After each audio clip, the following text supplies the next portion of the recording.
All right, so let's get to it. Caitlin, and I don't even think we have to say her last name anymore. But Caitlin Clark, is she everybody's favorite person? I would say absolutely right now. Absolutely the following. Did you see her on Saturday Night Live, by the way? She did an unbelievable job there. She's done everything that you'd ever want out of a player that's gotten the focus and all of the, everybody's watching and looking, some of them looking for something negative. Well, so far, there hasn't been a whole lot of negative coming out about Caitlin Clark. She's done a magnificent job. She was exactly what we knew was going to happen. She was the first pick, WNBA draft. WNBA has got, she's worth whatever they can pay her. I don't know how much they can, John. I think they're probably somewhat capped, but I think right now the $252,000 a year is the number one player. I think she's worth a lot more than that because what we've seen happen already with the Fever and the tickets and the $500 tickets that used to be $10 tickets, I would say she's worth whatever she can get paid. But I just don't know if they can pay her enough, John. I'm not sure what the rules are in the WNBA, but whatever it is, it doesn't really matter. She still has Allstate and whomever else out there as sponsors that she's going to be doing commercials for. So I'm not too worried about her finances at this point. I think they're only going to go up, up, and up. Oh, yeah. And Pete, you and I have talked about some of the people who are negative on her because there's a lot of jealousy, of course. Sure. I would be jealous if I was a WNBA player, knowing that, some of them, like Brittany Griner, had to go over to Russia to make basically bank. And she was over there and then had that problem with some paraphernalia she had in her luggage or whatever. And they held her and we had to trade out a killer for her, which I still say was a mistake. We should have got the Marine out instead. But the point is, I guess, Pete, that you've got people that are very skilled, like Brittany Griner, that have just never been able to turn the WNBA into anything more than just a sideshow.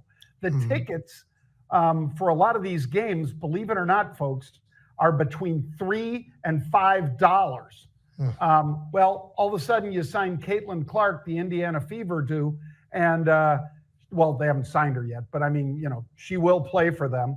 And the tickets for her first game are now going for $500.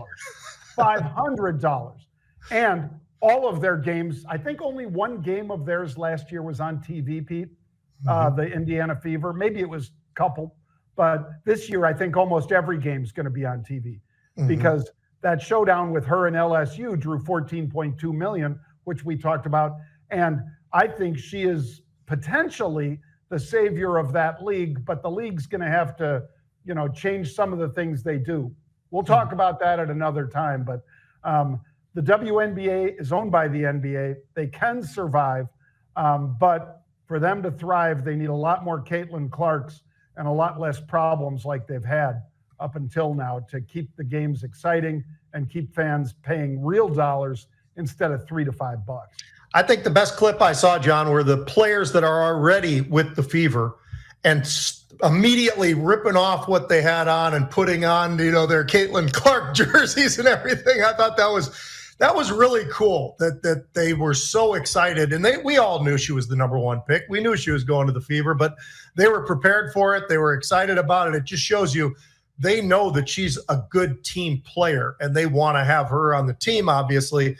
They're going to be a much different team than they've been in the past. I can tell you that because that's a gal who really is unbelievable. What she can do with the basketball, not many can do. And she, some of the interviews that you see and the talking with her about how she shoots the ball and just her thought process and everything, absolutely amazing. Very Jordan-like, she really does have the confidence that somebody like a Michael would have. It's incredible to watch. All right. Maybe, Pete, maybe that Tim Grover that you and I were with down at the Grant Cardone event. Tim Grover, folks, in case you didn't know, was really the trainer, the coach, if you will, not on the basketball court, but in training for Michael Jordan and then Kobe Bryant. Maybe Tim is going to be working with Caitlin Clark, Pete. I'll just throw it out there. Well, if he is, she'll be even better because that guy knows what he's doing, and those were two of the greatest players ever right there. Sticking with the NBA, John, why not? So you've got the play-ins, right? They're starting, and that's pretty fun. It's pretty interesting. I think there is that element of, hey, you still have a shot. And I'm looking, I got the Lakers going against the Pelicans. The Pelicans were pretty damn good this year, by the way. Zion Williamson actually finally able to be healthy and doing all the right thing. And I think they won almost 49 games this year. Then you've got the Warriors and the Kings. So I just thought it would be, well, you got the Heat and you got the Sixers and then you got the Hawks and the Bulls, your Chicago Bulls. They can be dangerous, but unfortunately they just couldn't get it together, John. They never could get on the streaks that they used to get on. But I'll tell you what, Chicago, they're a good team and they're good enough to be there. So they're in for the play-in. I just don't think that's going to last very long for them. But the Sixers, I think, with Joel Embiid, this guy, he's been hurt. He missed a lot of games, but averaging about 34 points a game, John, the last 3 games, 12 rebounds. I think he's back. That should be scary for anybody, including the teams that are already in the playoffs, because I think that the Sixers are the team that I'd be the most fearful of. The Lakers, you always have to be a little intimidated that they could go somewhere. Golden State could go somewhere because of the shooting, but it just hasn't been there this year. So for me, I look at maybe Philly as the team that could be the scariest to get into those playoffs and really maybe take somebody really big down, sort of a David and Goliath. Yeah, and like you said, Pete, you've got the play-in tournament is an interesting thing. That might be one thing the NBA has got right, Pete, to have, people be excited about it because, you get to see people basically fight for the right to be in those playoffs rather than just, okay, we've won 70 games or whatever, we're automatic. To see the teams that are willing to fight for that, I think is a good draw on television because it is, win or go home, just like the NCAA, it's win or go home. There's no second place. Like Ricky Bobby said, Pete, if you ain't first, you're last.